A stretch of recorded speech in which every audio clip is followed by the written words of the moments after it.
Kalau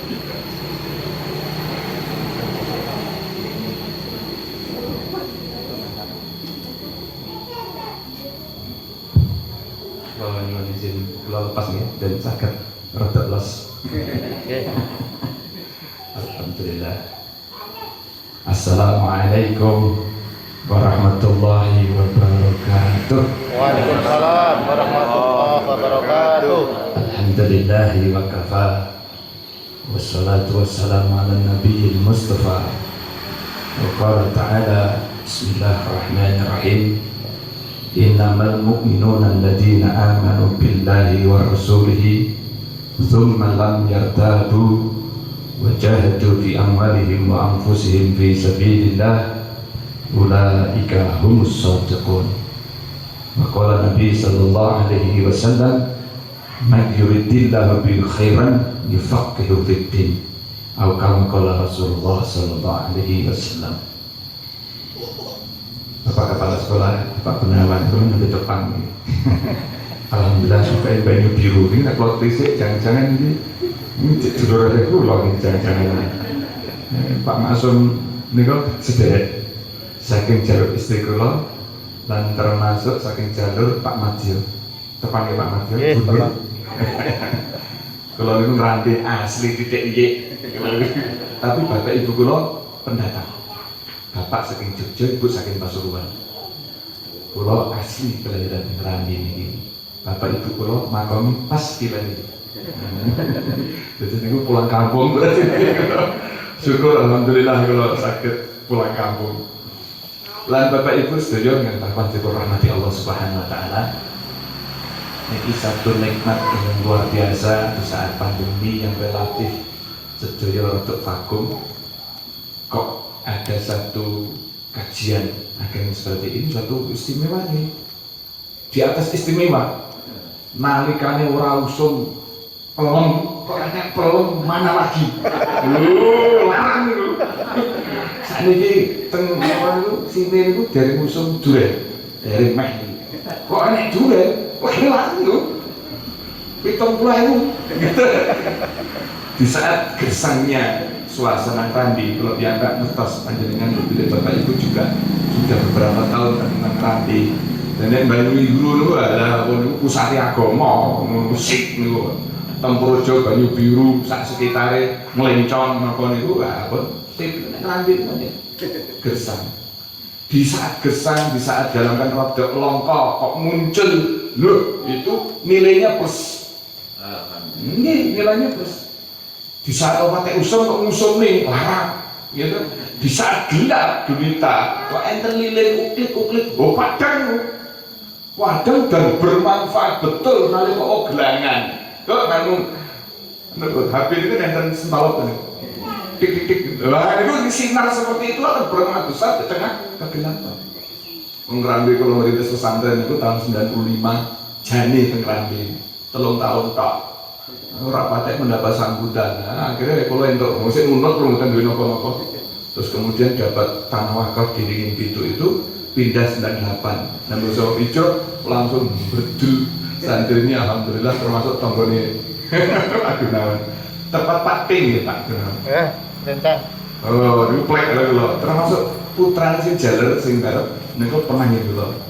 Terus putrine sedo nalika SMA dicabut. Nah, nggih.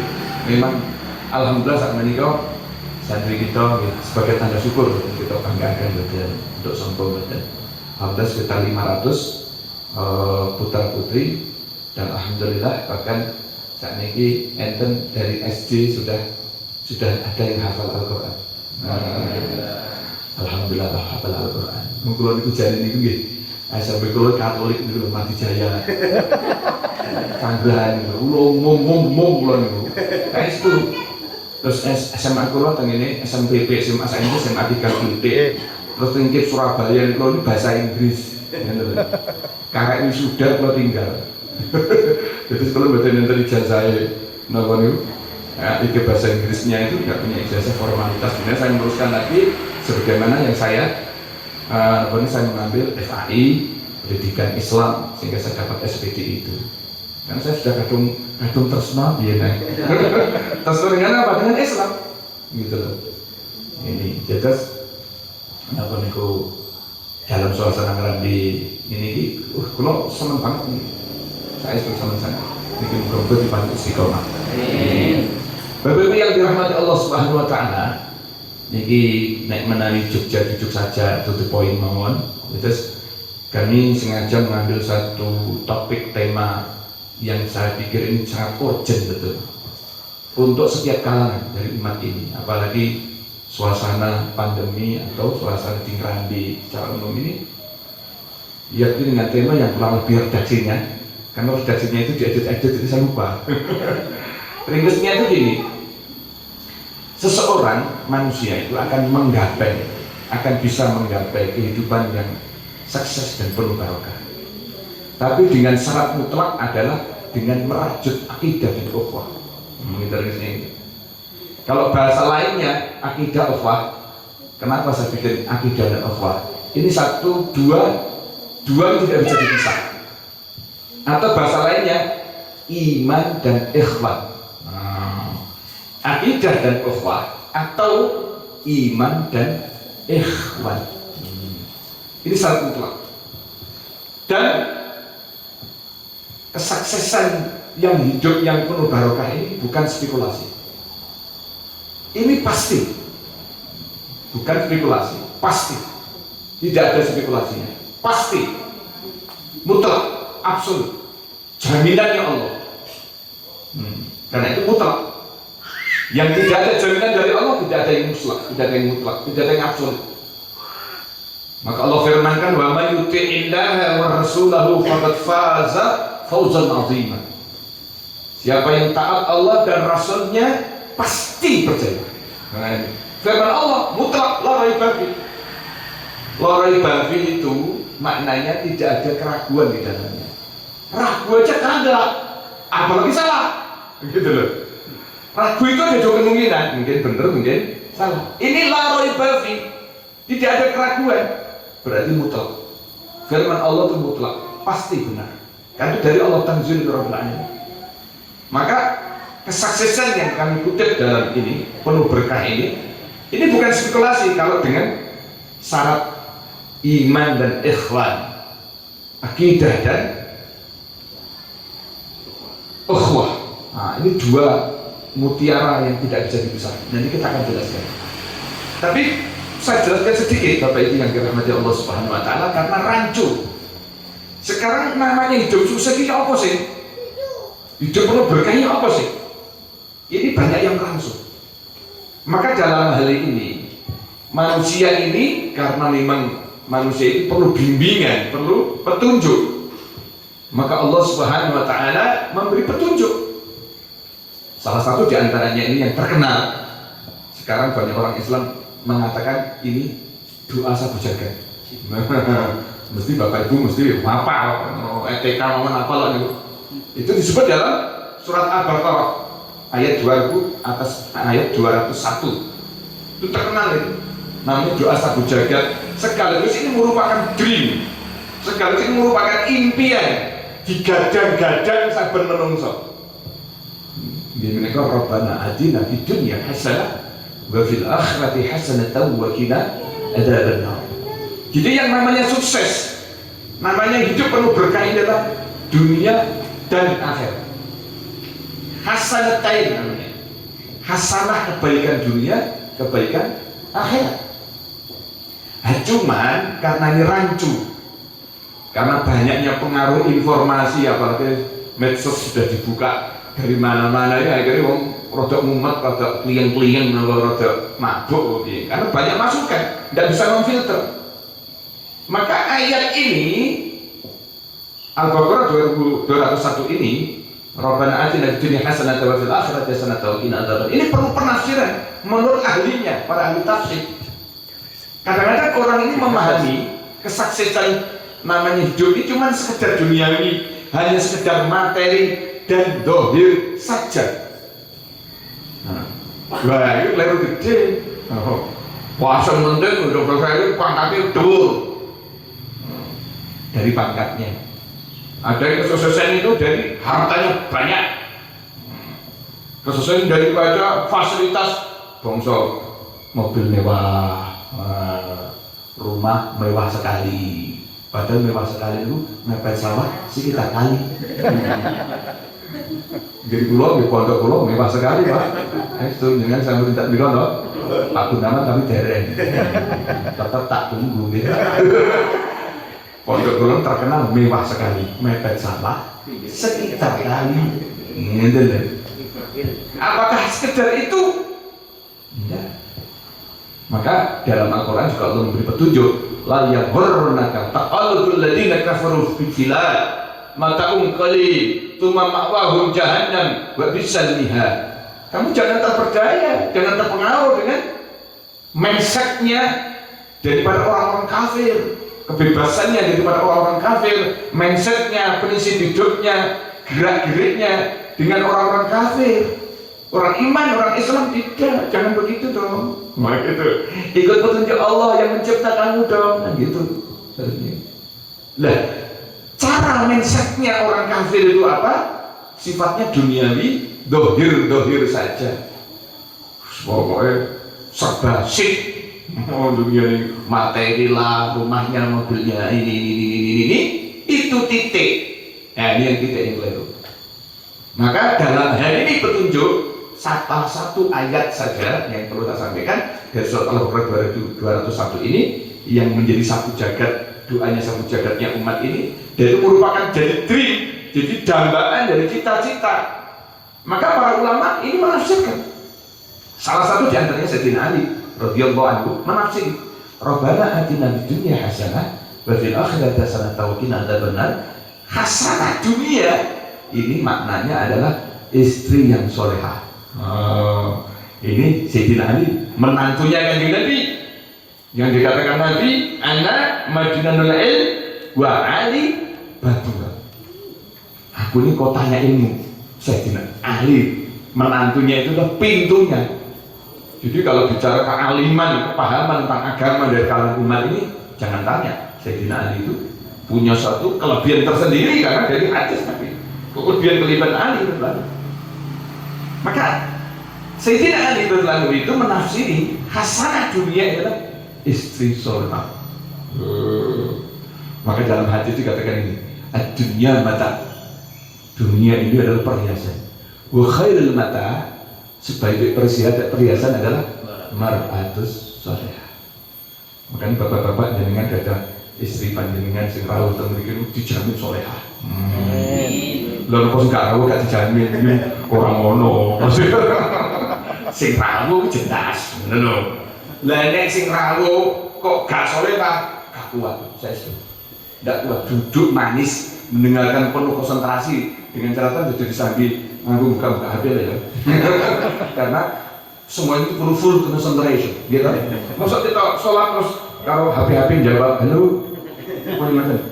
Kalau pernah pas haji itu ini Medina bujok nih. Ini pas sholat subuh, enter bell, pas tahiyat akhir, wong Indonesia, pling dijuga HP ini. Assalamualaikum. Ini di mana ibu? Aku bisa sholat tinggi. Dinas yo, dinas kampung kamu. Itu masih dalam sholat. Pas tahiyat sholat subuh, berantem tidak? Saya aku sholat tinggi. Mungkin sholat ngomong. Ya Allah. Saya yo, dinas kamu tak ngomong.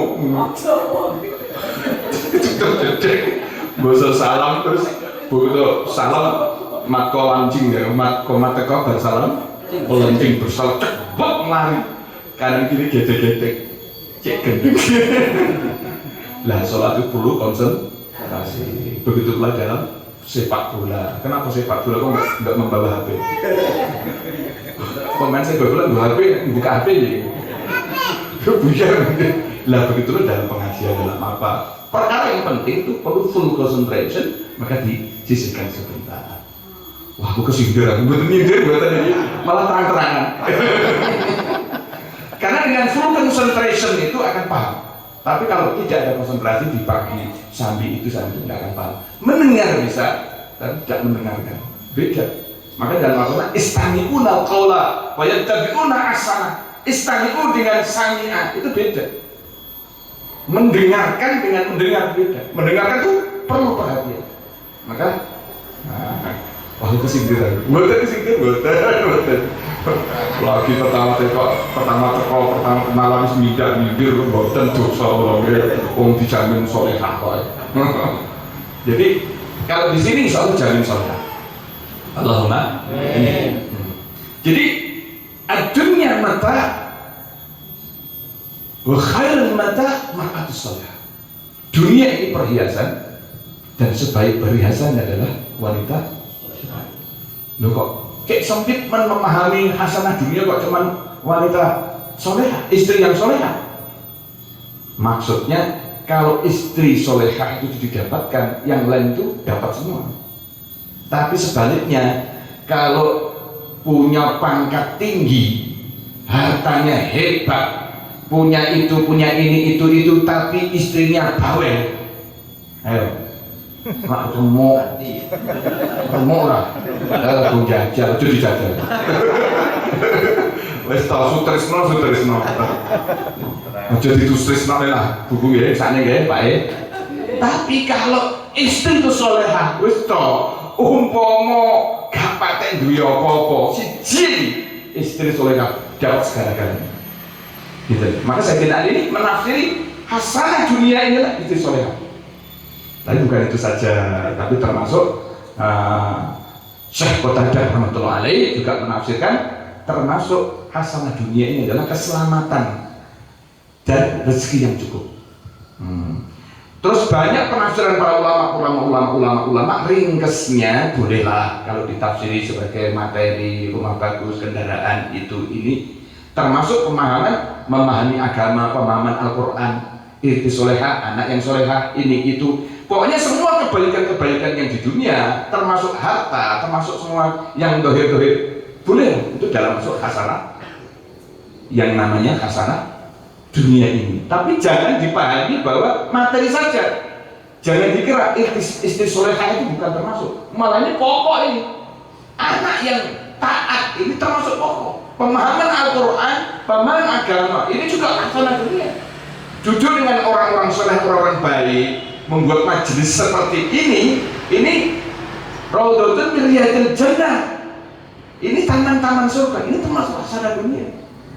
Gitu. Maknanya itu banyak tulisnya gitu. Bahkan kebaikan dunia, kehidupan yang penuh dengan barokah, yang penuh dengan kebaikan yang disebut dalam Al-Quran, man 'amila shalihan min dzakarin aw untha wa huwa mu'min falanuhyiyannahu hayatan thayyibah. Siapa yang beramal saleh daripada laki-laki maupun wanita, dia iman pasti. Ini ada kata falanuhyiyannahu hayatan thayyibah. Ini ada lam nun taukid. Kalau belajar bahasa Arab ini maknanya pasti, tidak ada spekulasi lagi, mutlak, absolut. Pasti Allah Subhanahu wa taala berikan namanya kebaikan di dunia ini, hidupnya penuh dengan kebaikan. Di antaranya kemudahan urusan, dilindungi itu nih, macam-macam yang unlimited ringkesnya. Kebaikan-kebaikan apa yang didambakan, dicita-citakan oleh seorang manusia tetapi tidak melanggar daripada syariat, itu kebaikan.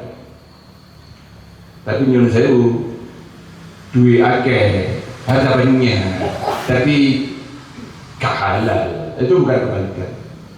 Nyatanya walaupun duwe apa-apa gak halal, tapi kan bisa beli mobil. Iya, tapi gak berkah. Gak berkah gak masalah. Wong nek kabeh-kabeh ngengkel ae. Gak paham agama ki enake ngengkel.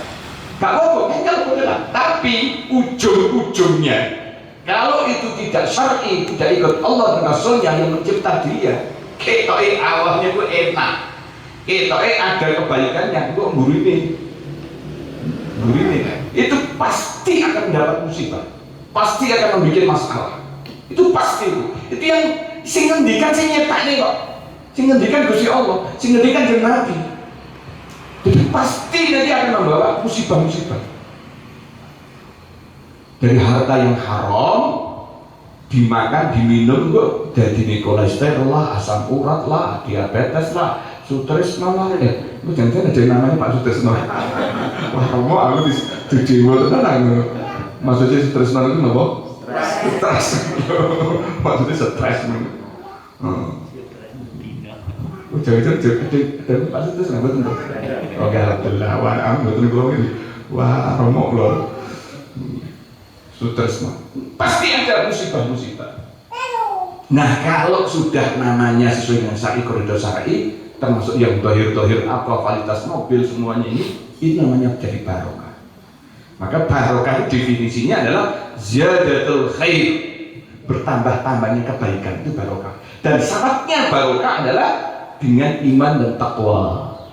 Walau anna ahlal qura amanu wa taqaw la fatahna 'alaihim barakatin minas sama'i wal ardh.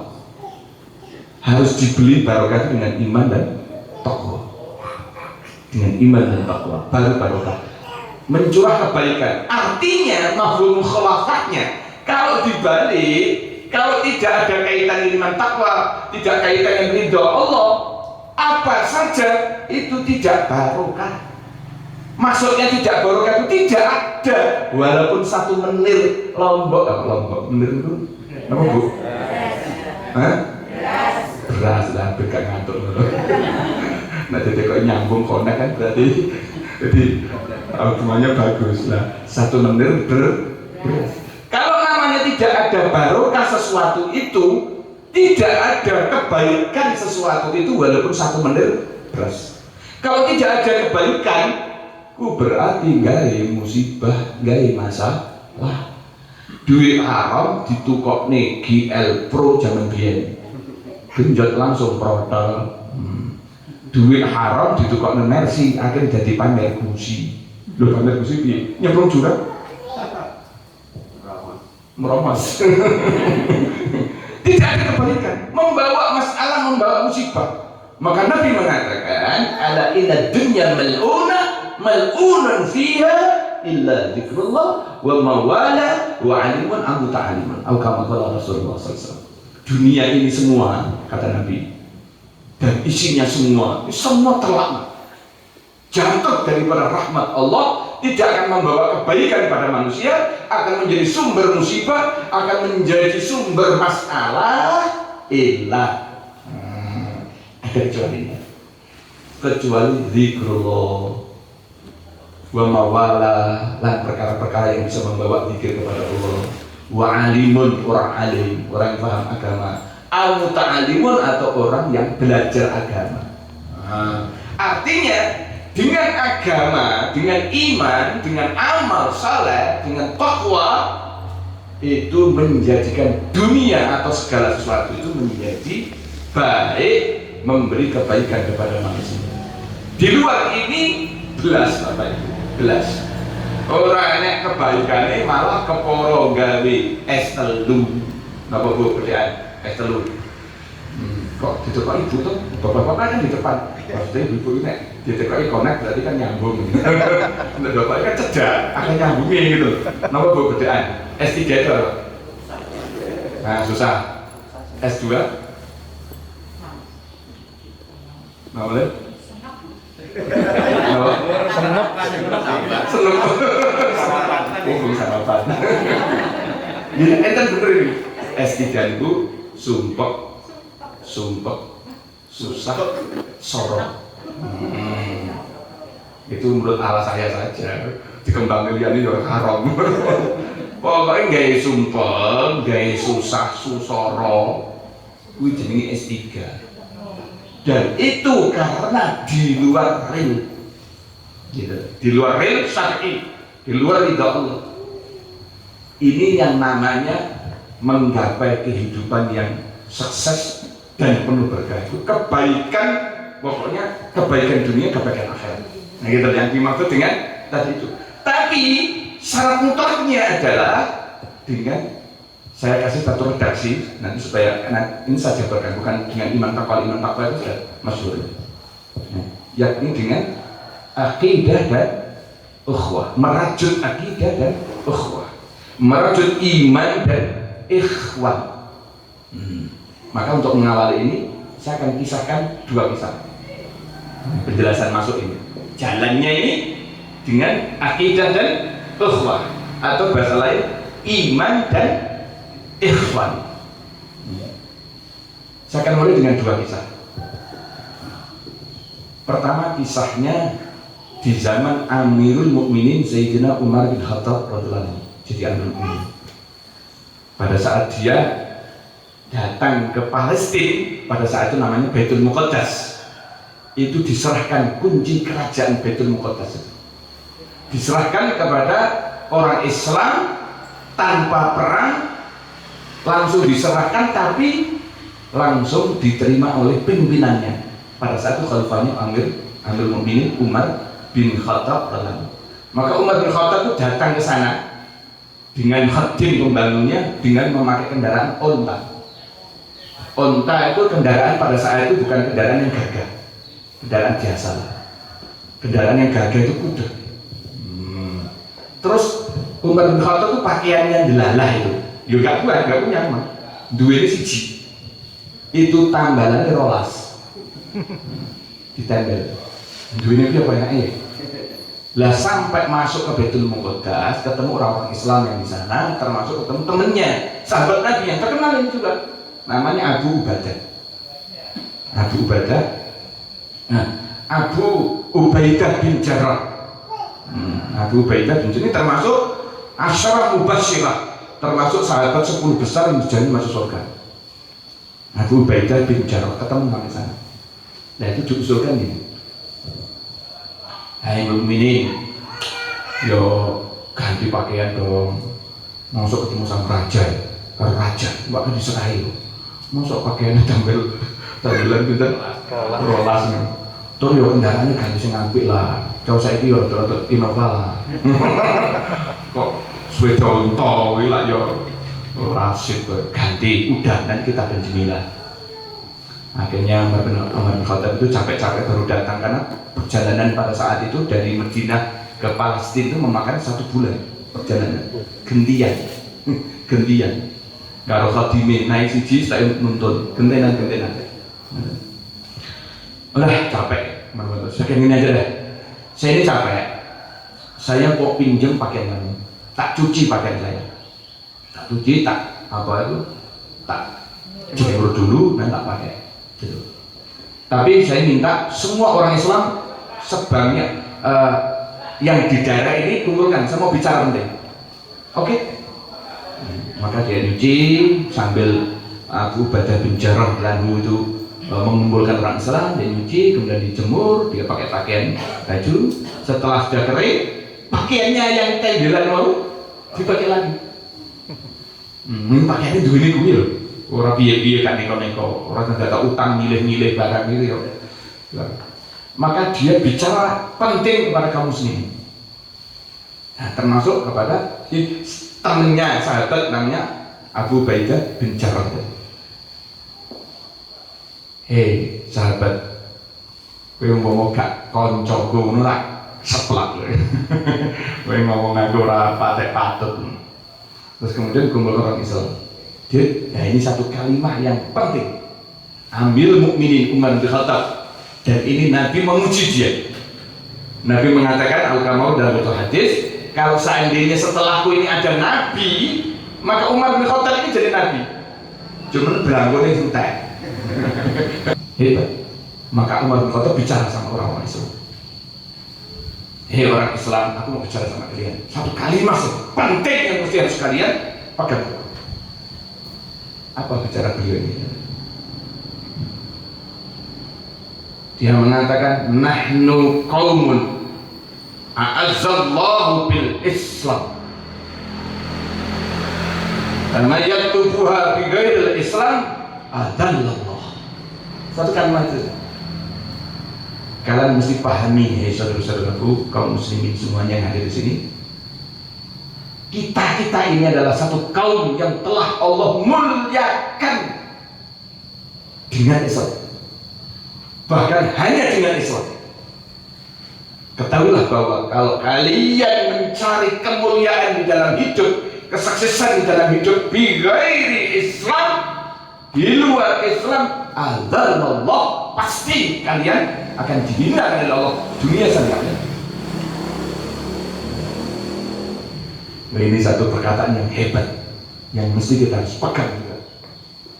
Ketahuilah bahwa kemuliaan, kesuksesan, kehidupan yang barokah, apa saja kebaikan hanya di dalam Islam, dalam agama yang sempurna ini. Ketahuilah kalau kalian masih ragu dan masih mingu-minga-mingu masih cari alternatif, solusi, opsi yang selain daripada di luar Islam, pasti Allah ingat. Itu dipegang. Artinya jangan sampai terus kemuliaan sejatinya, kesuksesan itu terus dihubungkan dengan materi yang harus mesti dituntut dengan standar tertentu. Tidak. Artinya Umar itu bukan berarti kalau pakaian yang baik itu jelek. Enggak. Loh, Umar itu gak naik-naik yang dulu ini kuwi. Orang tuh tidak gula utangan, tidak harus enggak, apa adanya gitu loh. Maksudnya kayak gitu. Dia juga nggak mau. Apa itu pakai disilai kalau kuda yang hebat, enggak, pakai unta juga dia menghadap raja dengan pakaian apa adanya. Tapi justru setelah menghadap raja, melihat pakai tembelan dan pakai unta, dan kebetulan sampai menghadap raja ini adalah pas gilirannya Umar bin Khattab sing nuntun kendaraan, sing munggah ning dhuwur malah kok dimindelala ya giliran. Tapi justru dilihat oleh Raja Palestina, Baitul Muqaddas, dan pada saat itu para pendeta-pendeta banyak orang-orang ini justru melihat ini malah yakin, ini bener ini diceritakan dalam kitab Taurat dan kitab Injil. Yang ini pemimpin Islam ini, maka tidak ragu langsung serahkan. Bes makmum tak serahnya kabeh raja, tidak serang, mesti kalah. Ya, langsung yakin. Ini dari sudut pendeta ini bukan pakai tembelan, ternyata diceritakan dalam kitab terdalam. Pakai unta, adalah yang ini persis. Jadi malah salut gitu loh. Orang tuh tidak lip service, tidak dipulas-pulas. Jadi sepeda hotel mah, orang tidak rental. Ya kan? Itu kan itu loh. Terus saya udah mau balik itu mau ceramah itu tidak. Oh, orang dia mau kendaraan mobil ya rental. Maksud kalau panitia dikasih amplop dibuka kurang nih rental lagi. Panitia celok balik nih. Kurang nih. Innalillahi. Bukan rental lu asli itu. Itu kisah pertama. Kisah kedua. Ini sudah masuk ke akidah dan kaitan dengan ukhwah. Iman, ikhwan. Kisah kedua. Ini di zaman abad ke-13. Di zaman setelah kesuksesan Bani Abbasiyah di Baghdad. Baghdad itu telah pernah menguasai dunia, 2/3 dunia, dan sains, teknologi, ekonomi, semua dikuasai orang Islam, pusatnya di Baghdad. Tapi setelah itu ternyata Allah datangkan namanya tentara Mongolia Tatar dari Cina sana, membabat orang Islam, dalam hanya 40 hari habis dikuasai oleh orang Mongol. Para ulama ahli sejarah berbeda-beda. Umat Islam yang dibantai itu ada sebagian yang ahli sejarah mengatakan 400.000 umat Islam dibantai, dan tidak ada perlawanan yang signifikan, habis. Nah, suatu ketika rajanya pada saat itu namanya Hulagu Khan, atau tepatnya itu Hulagu Khan. Sebenarnya Khan itu pakai H, tapi kadang sejarah Indonesia Hulagu Khan, Genghis Khan, Hulagu Khan, Kublai Khan, padahal itu tulisannya KH. Kami Indonesia ya, lihat ilatih Indonesia KH pakai A, jadi ini Khan, padahal itu Khan. Nah, pada satu rajanya Hulagu Khan, itu putranya Genghis Khan. Maka Hulagu Khan itu meminta kepada orang Islam yang paling senior, yang paling berpower, yang paling alim untuk mengajar dia, penting katanya. Maka orang Islam itu harus menghadap Raja Hulagu Khan. Hulagu Khan ini ya rodok miris. Jadi soalnya tentara Tartar Mongol saja itu doyan menungso. Minumnya itu darah manusia. Jadi namanya membunuh itu supaya jangan gitu. Kok menghadapi raja ini, waduh setar nyawa jadi. Wih jenenge kotok marani, contoh wis wah repot ya. Kayaknya sih wani Pak. Siapa? Padahal kalau nggak sampai menghadap, itu malah tambah dibantai orang Islam. Orang taat karo raja ini, remuk. Ini siapa? Gini sing wani, podo sotapnya apa? Akhirnya yang berani itu malah seorang pemuda. Namanya Kadihan. Namanya siapa? Duduk Kadiman. Pak Kadiman, tolong buat Kadihan. Pemuda. Ya, saya yang berani. Saya yang maju. Daripada kita nanti dibantai. Udah, ayo, bismillah. Dia menghadap Raja Hulakohan atau Hulakohan ini membawa tiga hewan. Yang pertama membawa onta, yang kedua membawa kambing, yang ketiga membawa ayam jago. Nggak tahu apa sebabnya membawa itu, ya. Dia menghadap sendirian dikancani tiga hewan itu. Maka begitu menghadap Hulakohan ini, Hulakohan nggak langsung bicara. Dilihat cukup lama dari atas ke bawah. Sama diperhatikan. Setelah dipandang cukup lama, maka baru bicara. Coro Jawa ning rambi. Apa gak enak to jagone Islam? Kok kowe teko kuwi lho. Apa enak sing liyane ora enak opo piye? Kok kowe kok ngletek kok kowe lho. Apa gak enak sing liyane piye? Asane dipat lho. Bahasane. Tapi Kadihan ini seorang pemuda yang cerdik, bijak, dan berani. Walaupun dengan penuh adab. Hei Raja, maka dijawab. Hei Raja, apakah yang kau kehendaki adalah yang berjenggot? Karena dia masih muda, belum berjenggot. Di antara ciri khasnya orang-orang sana itu, kalau orang Islam itu laki-laki itu berjenggot. Itu apakah yang kalian, kalau saya ini masih muda, nggak punya jenggot, nggak punya keistimewaan, apakah yang kalian, hei Raja, yang kamu lihat adalah casing yang berjenggot? Saya membawa hewan, sesuatu yang berjenggot. Bedus. Saya membawa berjenggot kambing. Apa itu yang kau inginkan? Kalau apa yang karena geger saya itu rapatnya porem nggak meyakinkan, perlu sing gede dhuwur, sing okol kuat, gede dhuwur sing dedekane kasih isip ngono. Oh, saya membawa sesuatu yang gede dhuwur. Onta. Apa yang kau inginkan adalah suaranya yang vokal. Yang vokal. Dengan suara saya nggak pakai vokal. Kalau ingin yang dilihat adalah suaranya yang vokal, saya membawa ada satu makhluk yang suaranya vokal. Apa? Jago. Vokal, vokal. Bahkan dengan jawabannya seorang pemuda kayak gitu, Hulakohan langsung tersimak. Oh, ini orang pintar, orang cerdik, orang pintar. Wah, kalah benar. Katakanlah rojo dibalik pandangannya sempit menyindir casing tok. Orang itu kalau pandangannya cuma kulit tok, casing tok berarti ya kecek-kecek. Kalau pengen lho, kalau bahasane ngono, kowe cek-cek rojo kok casing tok kok. Cuman casing ini, pokoknya bilus pipi halus tak lamar. Casing iki. Ora dilihat salate piye ngajine piye, lah kowe casing cek-cek. Ini maksudnya ngono. Kadihan jawaban ngono. Wah, kepukul gitu. Wih, pinter ya wis. Oh, ya wis kalah. Ya. Pinter ya wis. Saya ingin, aku kepengin ketemu orang yang paling pinter di kalangan orang Islam itu. Saya ada satu pertanyaan yang mesti kalian jawab. Apa aja? Maka dia tanya, apakah mungkin kalian orang Islam akan bisa menundukkan kami orang-orang Mongol, orang-orang Tatar, atau mengusir kami dari negeri kalian? Mungkinkah kalian orang Islam menundukkan kami orang-orang Mongol, orang-orang Tatar, atau mengusir kami dari negeri kalian? Mungkin tidak? Maka ini jawaban yang hebat seorang pemuda. Dua kepahaman yang hebat. Awak itu untuk tuwek, kepahaman kalau pemuda itu isip tahu. Ini kepahaman yang brilian. Maka kita jangan mau kalah. Kalau ya, ini kepahaman pemuda zaman itu.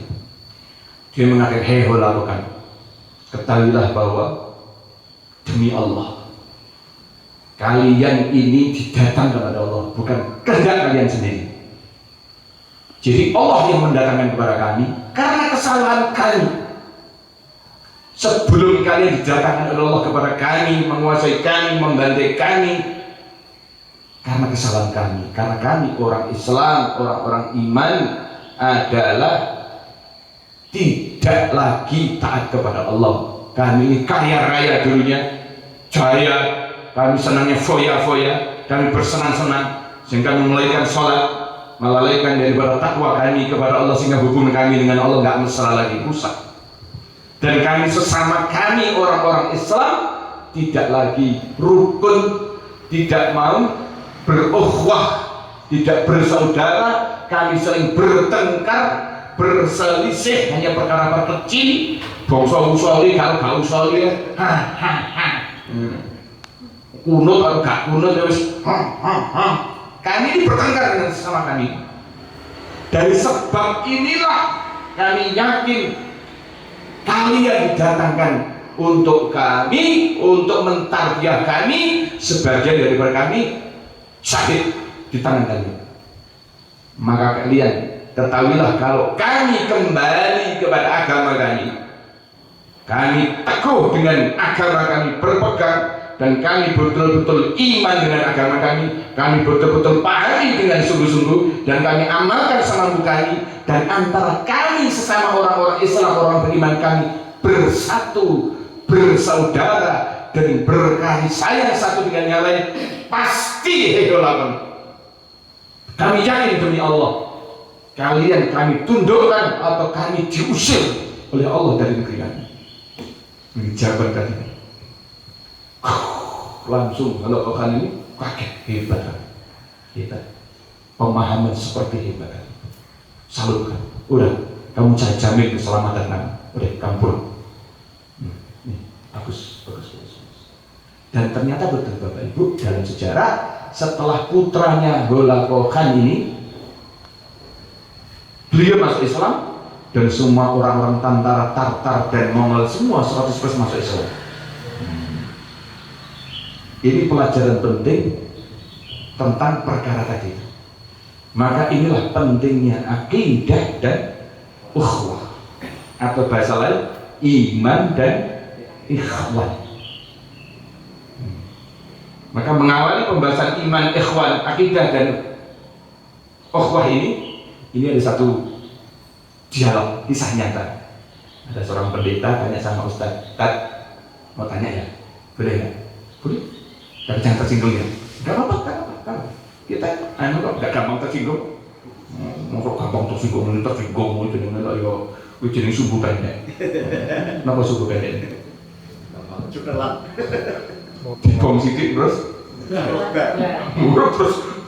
wah, model orang Islam gampang diprovokasi terus kemudian gampang meledak, gak kuat itu jenis sumbu.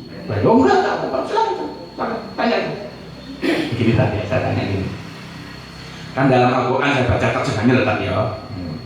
Itu kan kalian orang-orang Islam itu kan dapat jaminan-jaminan dalam Al-Quran. Salah satu di antaranya kemuliaan itu walillahil izzatu wali rasulihi wal mu'minin.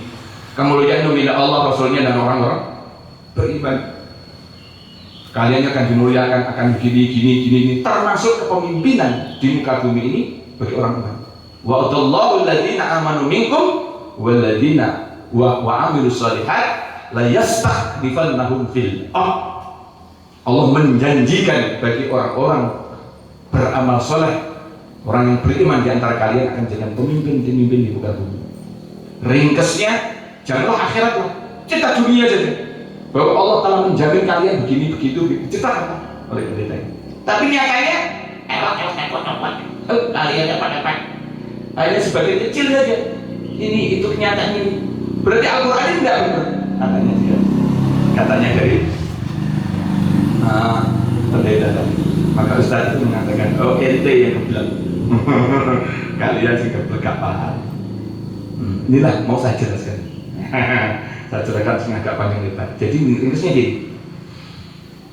Ustaz itu menjelaskan salah satu di antaranya bahwa kalian hanya membedakan, tidak bisa membedakan antara iman dan Islam, mukmin dan muslim. Kalian ini pendeta kan, kamu samakan aja tuh. Orang Islam, orang iman, podo lain. Wis komunitas kamu orang-orang Islam. Oh tidak. Dalam Al-Quran itu jaminan itu semuanya ini bukan Islam, tapi jaminan orang iman. Salah satu di antara firman Allah adalah wa kana haqqan 'alaina nasrul mu'minin. Wajib bagi kami Allah untuk menolong orang beriman. Bukan orang Islam, orang beriman. Wala tahinu wala tahzanu. Jangan kau bersedih, jangan khawatir dalam kehidupan. Wa antum a'launa. Sedangkan kalian punya derajat tinggi in kuntum mu'minin, kalau kamu orang beriman. Walillahil 'izzatu wa lirasulihi wa lil mu'minin. Kemuliaan itu bagi Allah Rasulnya, orang beriman. Iman. Jadi dalam Al-Quran itu yang disebut bukan orang Islam. Iman. Inilah namanya iman. Akidah dirajut sedemikian, akidah yang kuat, bukan akidah ecek-ecek. Gitu. Maka di dalam surat Al-Hujurat, surat ke-49 ayat ke-14, ini Allah firmankan, qalatil a'rabu amanna. Ada orang Al-A'rab. Dalam bahasa Al-Quran kalau namanya Al-A'rab, ini orang dusun, Pak. Wong dusun sing SDM rendah, sing gak patek duwe pemahaman wawasan yang luas, namanya Al-A'rab. Ada orang dusun SDM-nya rendah, kualitas agamanya masih belum bagus, datang kepada Rasulullah dan sahabat mengatakan, kami orang beriman. Qalatil a'rabu amanna. Kami orang beriman. Kul, katakan Imam Ahmad, katakan. Kul, lam tu'minu, kalian belum beriman. Walakin qulu aslamna. Tapi katakanlah, aku orang Islam. Itu aja, ojo ngaku iman. Qulu, katakanlah aslamna, kami orang Islam. Itu aja. Terus dijelaskan kenapa begitu? Walama yadkhulul iman fi qulubikum. Karena iman belum masuk ke dalam hati kalian. Iman belum masuk ke hati. Belum masuk. Maka katakan kan orang Islam. Iman belum masuk ke dalam hati. Maka ayat-ayat yang turun di dalam masa Makkiyah 13 tahun di saat di Makkah Nabi itu belum ada turun ya ayyuhalladzina amanu. Turunnya adalah ya ayyuhan nas. Belum ada lagi imitasi langit termasuk orang beriman, belum. Maka turunnya ya ayyuhan nas, hei manusia. Setelah para sahabat orang-orang Islam pada saat itu sudah hijrah ke Madinah, ayat-ayat namanya Madaniyah, baru turunlah ayat ya ayyuhalladzina. Yang kedua berjamaah di dalam. Yang ketiga toleransi di dalam. Makanya kok ana sing usoli gak usoli, kunut gak kunut, tahlilan gak tahlilan. Lah tertarak lah. Ora usah nyelek-nyelek. Aku mungkin yakin ngene, ngono yakin. Ya wis toleransi, enak kok. Telo enak kok telo, Bu, telo. Lah ya toleransi. Toleransi apa? Toleransi lah. Lagi ora kunut apa usoli gak tahlilan. Alah monggo lah. Kuwi itu dasar dhewe guru dhewe ora sadar. Iki jebiyen biasa, perbedaan itu biasa. Nduk sak tarangan mboke sitak. Ana sing padha, Bu. Lah yo, kok tidak menerima perbedaan itu kok ya remuk jenenge. Hidup kok tidak bisa menerima perbedaan itu remuk. Orang mundur yang ngocak ndak remuk.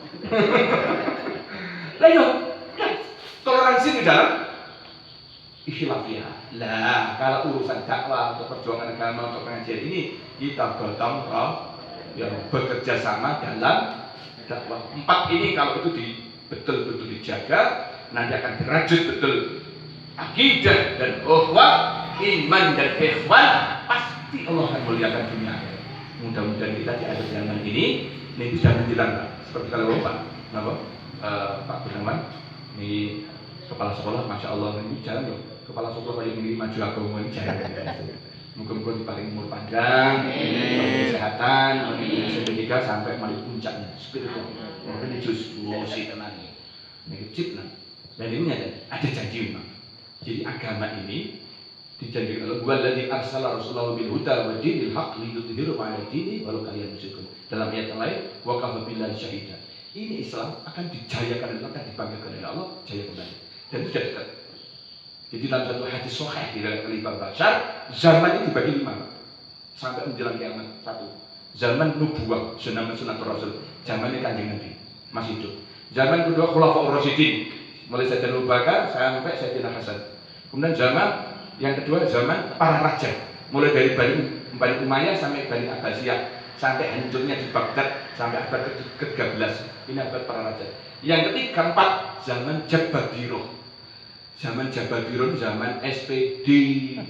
SPD itu sarjana pendidikan. Apa SPD? Sakpenai dhewe. SPD ini zaman sakpenai. Ini zaman sekarang SPD. Lah sebelum terakhirnya, sebelum kiamat ada zaman keempat, kelima.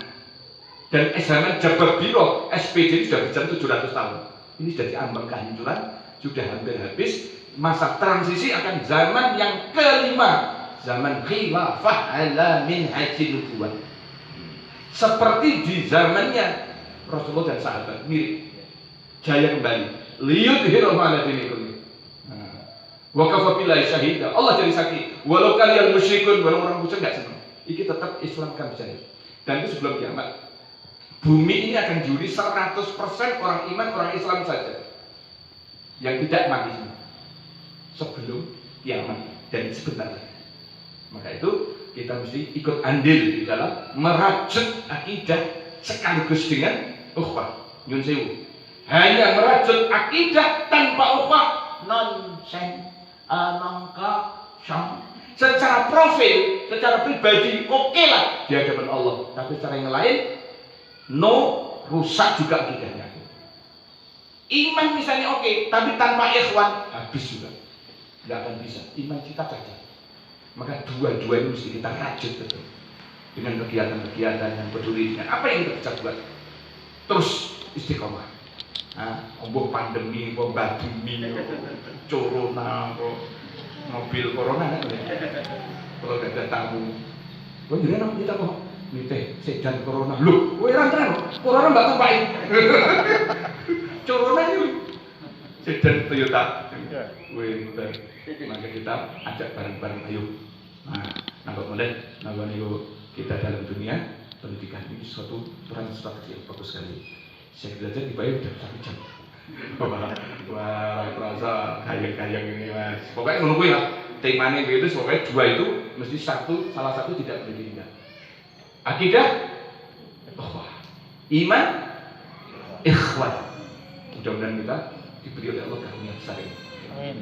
Saya kira kita mohon maaf. Nek cara Madura tumbas kupat ning Madura. Menawi wonten tepat kula nyuwun ngapura. Assalamualaikum warahmatullahi wabarakatuh. Waalaikumsalam warahmatullahi wabarakatuh.